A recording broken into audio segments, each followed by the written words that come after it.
Hello students, welcome back to my channel. तो friends, आज मैं आप लोगों के लिए क्वेश्चन नहीं बल्कि मैं आप लोगों का एक टाइम टेबल लाई हूँ, या कह सकते हैं कि मैं आपके लिए एक इस तरह का टाइम टेबल लाई हूँ जिससे आपके पास अब ज़्यादा टाइम तो नहीं बचा है ना। अब आपके पास अक्टूबर, नवंबर, दिसंबर एंड जनवरी, आपके पास ये 4 मंथ बचे हैं, ठीक है। तो आपको इन डेज़ में, अगर अभी तक के आप लोगों ने अपनी स्टडी नहीं स्टार्ट की या आप लोग अभी जो स्टडी आप कर रहे थे वो ज़्यादा अच्छे से नहीं कर पा रहे थे, तो आपको ये जो आपके 4 मंथ्स अभी बचे हैं, आप अगर उनमें भी इस तरह से पढ़ लें जिस तरह से अभी मैं आप लोगों को बताऊंगी, तो आपके फिर भी आपके 90 प्लस आ सकते हैं, ठीक है। तो अभी हमारे पास टोटल डेज़ कितने बचे हैं? 180 डेज़ बचे हैं। तो ये वीडियो जो है वो आपके बोर्ड एग्ज़ाम्स के लिए, चाहे आप 10th में हो या आप 12th क्लास में हो, किसी भी क्लास में हो, तो आपको ये बहुत ज़्यादा आपके लिए हेल्पफुल वीडियो रहेगी।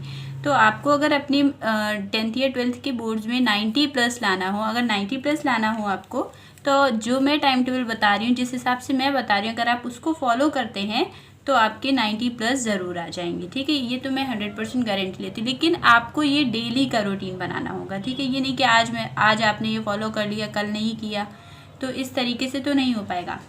तो आपके पास अभी क्या है, टोटल डेज़ कितने हैं? 180 डेज़ हैं, ठीक है। 180 डेज़ हैं, और उसके बाद जो आपका फैब है उसमें भी आपके थोड़े बहुत डेज़ होंगे ही। तो अगर आप लोगों ने अभी तक अपनी स्टडी नहीं स्टार्ट की है तो अभी भी आपके पास डेज़ हैं, ठीक है। कोई भी चीज़ इम्पॉसिबल नहीं होती, सब कुछ पॉसिबल होता है, लेकिन अगर हम उसमें अपना ज़्यादा से ज़्यादा टाइम दे सकें, ठीक है। तो कोई भी चीज़ क्या है कि इम्पॉसिबल नहीं होती है। जैसे यहाँ पर मैंने आप लोगों के लिए एक थॉट भी लिखा है, अगर आप कुछ सोच सकते हैं तो यकीन रखिए कि आप उसे कर भी सकते हैं, ठीक है। अगर आपने कुछ सोचा है कि हमारे 90 प्लस मुझे लाना है, तो आप उसे कर भी सकते हैं, लेकिन उसके लिए आपको क्या करना होगा कि कोई भी एक चीज़ इस तरीके से फॉलो करनी है आपको, जैसे कि टाइम टेबल हो गया, आपको कैसे पढ़ना है, कब उठना है, तो ये आपको आप अपने डेली रूटीन में उसको लाना ही लाना है, ठीक है। तो इसके बाद देखिए, मैंने आप लोगों के लिए इस तरीके से बनाया कि जैसे अगर आप क्लास 10th में हो या क्लास 12th में हो, तो अगर आप क्लास 10th में हैं तो आपके टोटल कितने सब्जेक्ट्स होंगे? 1 2 3 4 5 6, एंड एक आपका जो होगा, या आपने कंप्यूटर ली होगी, या आपने कॉमर्स ली होगी, या आपने आर्ट ली होगी, कोई भी सब्जेक्ट आपने लिया होगा। इसी तरह से आपके क्लास 12th में भी होगा, आपके पास बहुत सारे ऑप्शनल सब्जेक्ट्स होते हैं, तो आपने जो भी सब्जेक्ट लिया होगा, लेकिन आपके टोटल कितने होंगे? 5, एंड इसमें क्लास 10th में आपके 6 होंगे, ठीक है। तो आपको क्या करना है, ये जितने भी आपके सब्जेक्ट्स हैं, ठीक है, आपके टोटल जितने भी सब्जेक्ट्स हैं, आपको पर सब्जेक्ट 90 मार्क्स लाने ही लाने हैं, ठीक है। कितने मार्क्स लाने? 90। ये नहीं कि आप फिजिक्स केमिस्ट्री में आप ज़्यादा मेहनत कर रहे हैं तो आप उसमें 90 ले आए, और आप इंग्लिश हिंदी में आपके कम हो गए तो आपकी परसेंटेज उतनी नहीं बन पाएगी जितना आप चाहते हैं। तो आपको क्या करना है कि सभी सब्जेक्ट्स को, ऑल सब्जेक्ट्स को आपको क्या करना है, इम्पोर्टेंस देनी है, ठीक है। तो जैसे आप हिंदी इंग्लिश को जितना टाइम देंगे, अब जैसे ये है हाँ कि मैथ्स आपकी टफ़ होती है, केमिस्ट्री टफ़ होती है, फिजिक्स टफ़ होती है, तो आप इसको टाइम भले ही ज़्यादा दें, लेकिन आपको उसके साथ साथ इंग्लिश हिंदी को भी उसी तरह से प्रिपेयर करना होगा।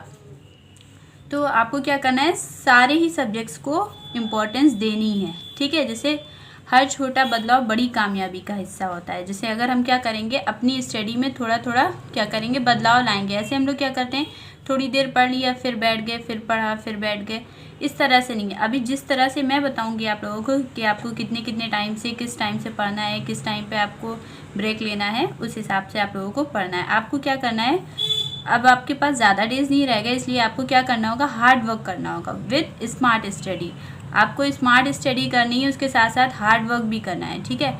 बहुत ज़्यादा हार्ड वर्क नहीं, अगर आप स्मार्ट स्टडी कर रहे हैं तो आपको बहुत ज़्यादा हार्ड वर्क नहीं करना पड़ेगा, लेकिन आपको जो भी कर रहे हैं, आप जितना टाइम जिस सब्जेक्ट को दे रहे हैं, तो आपको वो अपने डेली के रूटीन में लाना ही पड़ेगा, ठीक है। जितना टाइम आप, जैसे आप एक दिन 5 आवर्स पढ़े हैं, दूसरे दिन आपने 6 आवर्स पढ़े, तो इसी तरह से आपको डेली करना होगा। ये नहीं कि एक दिन आपने ज़्यादा मेहनत कर ली, दूसरे दिन आप कहीं चले गए, आप ज़्यादा फ़ोन चला रहे हैं, तो आपको ये नहीं करना है, क्योंकि अब आपके पास डेज बहुत ही कम रह गए आपके बोर्ड एग्जाम्स के लिए। तो देखिए नेक्स्ट पेज है, इस पर क्या है कि आपके 4 मंथ्स अभी रह गए हैं, जैसे अक्टूबर, नवंबर, दिसंबर एंड जनवरी। तो देखिए आपको अक्टूबर में क्या करना है, नवंबर में क्या करना है, दिसंबर में क्या करना है, एंड जनवरी में क्या करना है। आपको सभी सब्जेक्ट्स के 20 मार्क्स का अक्टूबर तक आपको क्या करना है, कंप्लीट करना है, ठीक है। 20 मार्क्स का मतलब 20 मार्क्स का, मान लीजिए अगर किसी सब्जेक्ट में आपके टोटल 16 चैप्टर्स हैं, तो आपको अक्टूबर में उसका कितना पोर्शन लेना है, 4 लेसन्स आपको क्या करने हैं, पूरे कंप्लीट करने हैं, बिल्कुल अच्छे से कंप्लीट करने हैं, ठीक है। फिर इसी के बाद आपका नवंबर में आपने 4 कर लिए, फिर आपने 4 दिसंबर में कर लिए, फिर 4 जनवरी में कर लिए, तो आपके 16 लेसन्स कंप्लीट हो जाएंगे, ठीक है। और अगर किसी में ज़्यादा हैं तो आपको यहाँ पर भी उसी हिसाब से आपको ज़्यादा कर देना है, लेकिन आपको काफ़ी हार्ड वर्क करना पड़ेगा क्योंकि अब आप स्टार्ट कर रहे हैं, ठीक है। आपके पास ज़्यादा टाइम है नहीं, तो आपको क्या करना है कि सारे ऑल सब्जेक्ट्स में आपको 20 मार्क्स का अक्टूबर में करना है, 20 मार्क्स का नवंबर में करना है। इस हिसाब से आपका क्या हो जाएगा, 80 मार्क्स का आपका पूरा का पूरा 80 या 90% रख लीजिए, आपका पूरा कंप्लीट हो जाएगा, ठीक है। फिर जो आपका फरवरी बचता है, ठीक है, उसमें भी आपके अच्छे खासे दिन बच जाते हैं, तो उसमें आपको क्या करना होगा, अनसॉल्व पेपर्स या लास्ट ईयर क्वेश्चन पेपर्स होते हैं, आपको वो देखना होगा, ठीक है। आपको सिर्फ उसको देखना है क्योंकि आपने तो अपना पहले से ऑलरेडी सब कुछ पढ़ रखा है, आपको सब लर्न है, बस आपको एक बार देखना है कि कौन सा क्वेश्चन ज़्यादा बार आया है, कौन सा बार बार रिपीट होता जा रहा है। तो आपको क्या करना है, उसमें थोड़ा और अच्छे से हेडिंग्स उसकी लर्न कर ली आपने, उसको और अच्छे से करने की प्रैक्टिस कर ली। और इसके साथ साथ जो आपका लास्ट डे बचेगा, ठीक है, जैसे अक्टूबर का लास्ट, जैसे 30 का है, 31 का है, तो वो जो लास्ट डे बचेगा उसको आपको क्या करना है, उसमें आपको अपना टेस्ट लेना होगा। पूरा एक दिन आप क्या करेंगे, आपके पास 6 सब्जेक्ट या 5 सब्जेक्ट जितने भी सब्जेक्ट्स हैं उनका आप क्या करेंगे, उस एक दिन में आपको सभी का टेस्ट लेना होगा, ठीक है। आप 1 आवर का टेस्ट रख लीजिए या हाफ आवर का टेस्ट रख लीजिए, तो उस हिसाब से अगर आप टेस्ट लेंगे अपना तो आपको पता चल जाएगा कि हाँ मैंने इस मंथ में इतना कवर कर लिया है, ठीक है। अब इसके बाद देखते हैं आपको किस तरीके से स्टडी करनी है, हाउ टू स्टडी, आपको स्टडी किस तरीके से करनी है। तो देखिए सबसे पहले अगर आप बुक उठाते हैं तो आप क्या करते हैं, पहले जैसे इंग्लिश है या आपका केमिस्ट्री, फिजिक्स या जो कुछ भी आपका कोई भी सब्जेक्ट है, तो उसमें सबसे पहले आप उसकी थ्योरी पोर्शन को ज़रूर पढ़िए, उसकी समरी देखिए कि उसमें कहा क्या जा रहा है, उसमें आपकी स्टोरी क्या है, ठीक है। इसके बाद आपका क्या है, एनसीईआरटी एग्जाम्पलर्स जो होते हैं, ठीक है, जितने भी आपके एग्जाम्पल्स हैं आप उनको देख लीजिए। और एक बात ज़रूर ध्यान में रखिएगा कि आपको नोट्स बनाने हैं, ठीक है, आपको नोट्स बनाने हैं, अपने हिसाब से बनाइए, शॉर्ट नोट्स बनाइए। नोट्स से क्या होता है कि हमारी उससे क्या होता है कि राइटिंग भी हम फास्ट राइट भी करने लगते हैं और हमारी राइटिंग भी अच्छी हो जाती है। आपको ये नहीं कि आप उल्टा सीधा लिखते जा रहे हैं, आपको थोड़ा सा अच्छे से और थोड़ा सा फास्ट लिखना है, इससे आपकी आदत हो जाएगी, तो आप अच्छे से उस राइटिंग को आप एग्ज़ाम में भी कर पाएंगे। देखिए बहुत से बच्चे क्या करते हैं, उनको लर्न हो जाता है सब कुछ, लेकिन जब वो एग्ज़ाम में लिखने बैठते हैं तो उनको याद ही नहीं आता है कि हम लिखें और कहाँ से शुरू करें, कहाँ पे एंड करें। तो आपको क्या करना है कि उसको लिख करके आपको शॉर्ट नोट्स बना करके तब अपनी स्टडी करनी है। और एक बात तो मैं और बता दूं कि do it today tomorrow never comes. आप लोग अगर मेरी वीडियो आज देख रहे हैं तो आप आज ही से अपनी ये चीज़ को करना स्टार्ट कर दीजिए, आप आज ही से अपना टाइम टेबल फॉलो करना शुरू कर दीजिए, क्योंकि कभी भी हमारा कल नहीं आता है, जो आज है बस वही है, ठीक है। तो इसके बाद एक चीज़ और बता दूं कि अक्टूबर की फर्स्ट डेट को या अभी अगर आपको सितंबर में जितने भी दिन है उनमें आपको एक दिन में क्या करना है, सभी का सिलेबस नोट करना है, ठीक है। बस जल्दी ये सही से बस एक बार आपको सिलेबस उसका नोट करना है, क्योंकि अभी क्या हुआ है 30% क्या हुआ है, रिड्यूज़ हुआ है आपका सिलेबस ना, रिड्यूज़ हुआ है। तो इस सिलेबस को आपको नहीं लिखना है, लेकिन आपकी बुक में जो है वो पूरा का पूरा सिलेबस दिया गया है। तो आपको क्या करना है, या तो आप टिक लगा लीजिए या तो आप एक बार अच्छे से एक पेज पे क्या करना है, आपको सिलेबस नोट करके रखना है। तो आपका क्या होगा, इससे जैसे यहाँ पर आपके 4 लेसन्स लिखे हैं, किसी भी आप सब्जेक्ट के यहाँ पर आपने 4 लेसन्स के नेम लिख दिए हैं, ठीक है, इस तरह से 4 के आपने नेम्स लिख दिए हैं। इनको आपको इतने दिन में कंप्लीट करना है, तो ये आप बुक में टिक लगा लीजिए, या जो आप एक पेज पे अपना सिलेबस नोट कर लिए उसमें ज़्यादा सही रहेगा, है ना। उसमें आप यहाँ पर लिख लेंगे अक्टूबर में इतना करना है, मुझे इतना नवंबर में करना है। इस हिसाब से अगर आप करेंगे तो ये ज़्यादा बेस्ट तरीका रहेगा आपके लिए। तो आप इंग्लिश, हिंदी बाकी सब तो कर लेंगे, लेकिन जो आपका एक आता है मैथ सब्जेक्ट्स, है ना, आपका क्या आता है, मैथ सब्जेक्ट हो गए या फिज़िक्स हो गए, जिसके न्यूमेरिकल्स हो गए और डेरिवेशंस हो गई, तो इनको आपको क्या करना है, इसको किस तरीके से करना है, इनको आपको अपने प्रैक्टिस करते ही रहना है। आप ये मत सोचिए कि हमने ये देख लिया, ये इस तरह से हमारी इक्वेशन है, ये हम कर ले जाएंगे, तो ऐसा नहीं होता है। हमें ऐसा लगता है कि ये तो हम कर लेंगे, बहुत ईजी है, लेकिन जब हम उसको करने बैठते हैं तो हमें नहीं समझ में आता है। तो आपको क्या करना है, मैथ्स में प्रैक्टिस करते रहना है, क्योंकि बहुत ही कम ऐसा होता है कि वही सेम क्वेश्चन आता है। क्वेश्चन आपका मतलब होगा वैसे ही, बस क्या होगा कि आप जैसे नंबर्स चेंज कर दिए जाते हैं ना, इस तरीके से क्वेश्चन आता है। तो आपको उस क्वेश्चंस को बहुत रिपीट करते रहना है, उसकी प्रैक्टिस करते रहना है। तो उसी टाइप से जब आपके क्वेश्चंस बोर्ड्स एग्जाम्स में आएंगे तो आप फ़ौरन क्वेश्चन देख करके उसका सोल्यूशन आप फ़ौरन कर देंगे। अब इसके बाद नेक्स्ट पेज पे आते हैं। देखिए इस पर क्या है कि get up early in the morning. हमें क्या करना है कि सुबह जल्दी उठना है। ये नहीं कि हम 10 बजे उठ रहे हैं, 12 बजे उठ तो हम फ्रेश फील करेंगे ही नहीं। आपको रात में भी आपको थोड़ा सा जल्दी सो जाना है और आपको सुबह भी जल्दी उठना है।